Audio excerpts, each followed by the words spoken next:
sebelum kita memulai pembelajaran, kita awali dengan berdoa.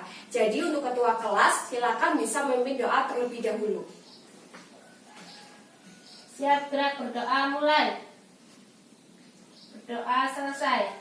Ya, siapa yang hari ini tidak berangkat? Berangkat semua, Bu. Alhamdulillah berangkat semua, berarti semua dalam keadaan sehat. Ya, pada hari ini kita akan belajar banyak sekali materi-materi. Harapannya teman-teman semua bisa memperhatikan sehingga nanti ketika ibu mempunyai kuis, teman-teman bisa menjawab semua. Ya, di sini ibu sudah ada gambar. Yang pertama ini ada gambar gunung.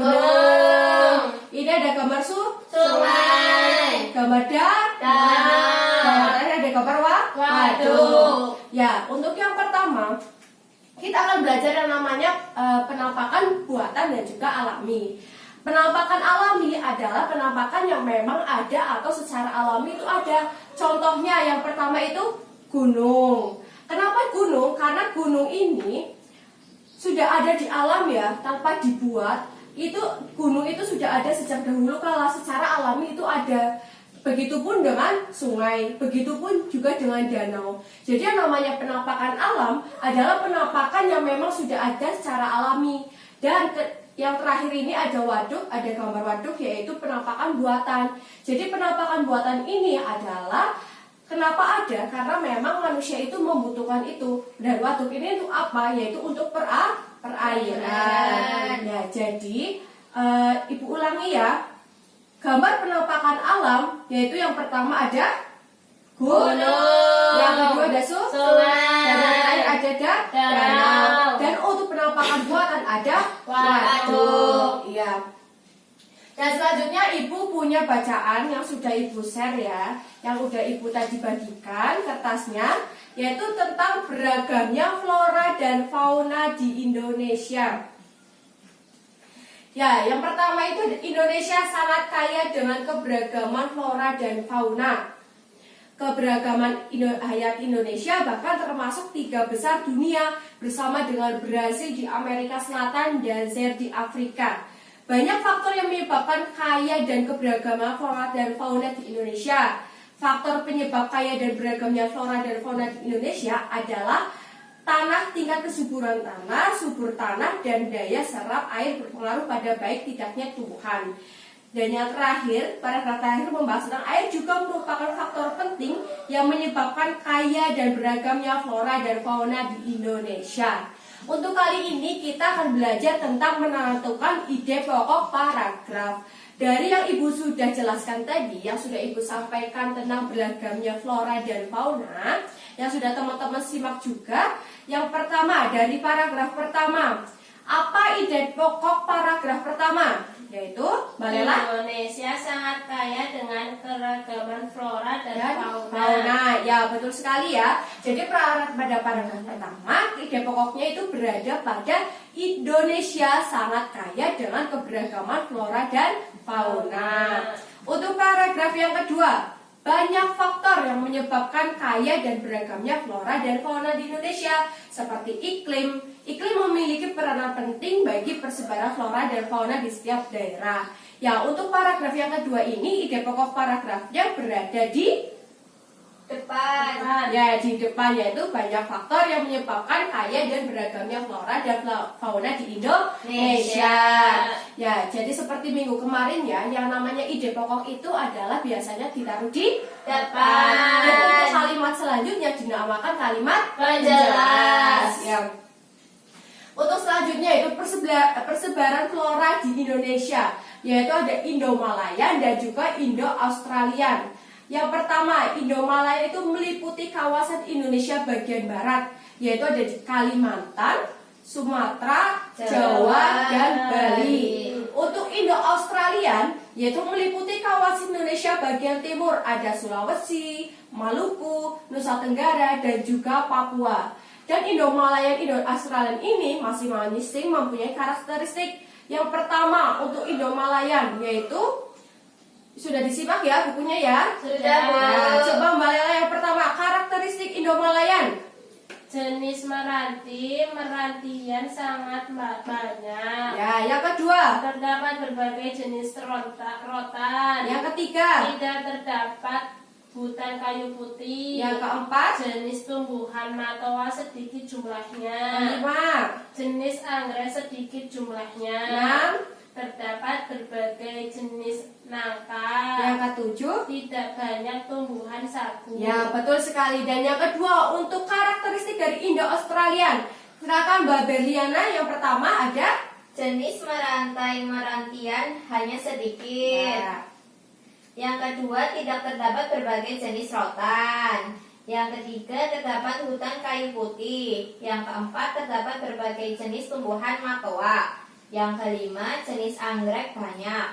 Yang keenam, tidak terdapat jenis nangka. Yang ketujuh, banyak terdapat tumbuhan sagu. Ya, jadi banyak sekali ya perbedaan antara Indo-Malayan dan juga Indo-Australian. Yang pertama, terdapat berbagai jenis rotan di Indo-Malayan, sedangkan di Indo-Australian tidak terdapat berbagai jenis rotan. Jadi antara karakteristik Indo-Malayan dan juga Indo-Australian dalam persebaran flora di Indonesia itu mempunyai karakteristik yang berbeda-beda. Ya, untuk selanjutnya seperti minggu kemarin ya, kita akan belajar tentang Pancasila. Namun sebelumnya kita untuk mengingat dan kita sebagai warga negara Indonesia yang selalu cinta kepada budaya Indonesia, sebelumnya kita akan menyanyikan lagu Garuda Pancasila. Ya, semuanya siap ya? Hitungan ketiga dimulai. 1, 2, 3. Garuda Pancasila, akulah pendukungmu. Patriot proklamasi, sedia berkorban untukmu. Pancasila dasar negara, rakyat adil makmur sentosa, pribadi bangsaku. Ayo maju, maju, ayo maju, maju, ayo maju, maju. Ya, sudah masih ingat ya 5 sila dalam Pancasila. Yang pertama ada Ketuhanan yang Maha Esa. Yang kedua, Kemanusiaan yang adil dan beradab. yang ketiga, Persatuan Indonesia. yang keempat, Kerakyatan yang dipimpin oleh hikmat kebijaksanaan dalam permusyawaratan dan yang perwakilan. kelima. Keadilan sosial bagi seluruh rakyat Indonesia. Ya, sebelumnya tadi Ibu juga sudah membagikan tentang pasangkanlah dengan garis antara pernyataan yang mencerminkan pengalaman nilai-nilai Pancasila dengan sila Pancasila yang sesuai. Silakan bisa didiskusikan terlebih dahulu, nanti kita akan bahas secara bersama. Silakan kepada Mbak Lela dalam kelompoknya Mbak Lela, Mbak Berliana dalam kelompoknya Mbak Berliana.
Ya, ada yang merasa kesulitan dalam menjawab?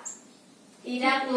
Nah, sudah bisa semua ya? Iya. Coba, yang pertama, sila pertama. Coba Mbak Berliana sebutkan dulu sila pertama, yaitu Ketuhanan yang Maha Esa. Coba, dari menggunakan hak pilih dalam pemilu sampai dengan menjenguk teman yang sakit, sila pertama ini dipasangkan dengan yang Yang kedua, Bu, mempersilahkan teman untuk melaksanakan peribadahan. Ya, betul sekali. Sila pertama ini ketuhanan yang Maha Esa.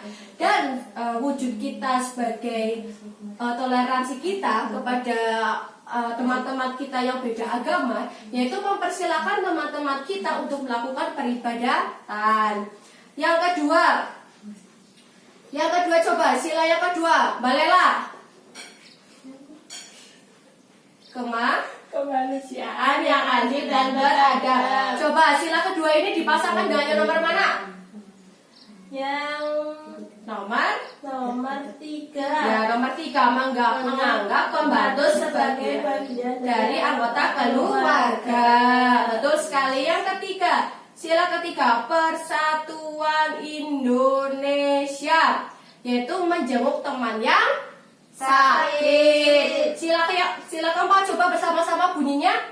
Kerakyatan yang dipimpin oleh hikmat kebijaksanaan dalam permusyawaratan perwakilan, Yaitu dipasangkan dengan yang nomor 1. menggunakan hak pilih dalam pemilu. Kalau teman-teman belum boleh ikut dalam pemilu karena belum 17 tahun. Yang terakhir sila kelima bunyinya Keadilan sosial bagi seluruh rakyat Indonesia, yang tentunya pasti dipasangkan dengan nomor 4, mengadili pelanggar hukum sesuai dengan undang-undang. Dan yang terakhir, Ibu juga sudah punya gambar. Nanti yang tadi ini yang sudah dikerjakan bisa dikumpulkan, nanti akan Ibu nilai sebagai penilaian hari ini. Dan untuk yang terakhir, Ibu sudah punya gambar, yaitu berilah tanda centang pada gambar yang menunjukkan perilaku yang sesuai dengan nilai-nilai Pancasila. Berilah tanda X pada gambar yang menunjukkan perilaku yang tidak sesuai dengan nilai-nilai Pancasila.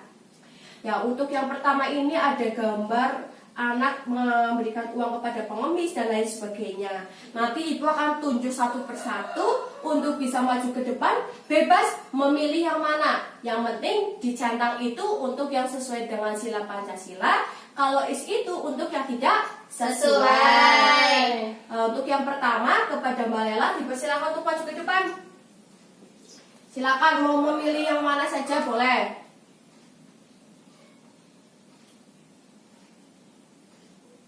Ya, silakan Mbak Berliana.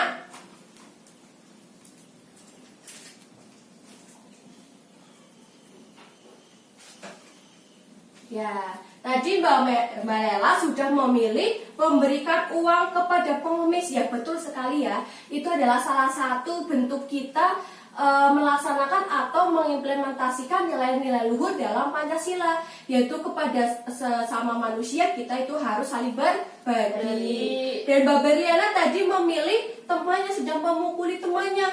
Ini bukan implementasi nilai-nilai luhur Pancasila ya, karena ini adalah salah satu tindakan yang tidak boleh dilakukan oleh teman-teman semua. Ya, untuk pembelajaran pada hari ini kita sudah di penghujung ya, dimana kita tadi sudah belajar tentang penampakan alam dan buatan. Kita juga sudah belajar tentang beragamnya flora dan fauna di Indonesia. Kita juga sudah belajar tentang ide pokok paragraf. Kita juga sudah belajar tentang karakteristik persebaran flora dan fauna di Indonesia. Dan yang terakhir kita belajar tentang nilai-nilai luhur Pancasila. Ya, mungkin cukup sekian ya pembelajaran kita pada hari ini. Teman-teman semuanya harus bisa mengamalkan, mengimplementasikan nilai-nilai yang ada di sila Pancasila ini, karena itu adalah juga wujud kita sebagai seorang yang mencintai tanah air Indonesia. Ya, untuk sebelumnya, sebelum mengakhiri, silakan kepada ketua kelas untuk bisa memimpin doa terlebih dahulu. Berdoa dimulai. Berdoa selesai. Ya, hati-hati di jalan. Salam untuk orang tua. Assalamualaikum warahmatullahi wabarakatuh.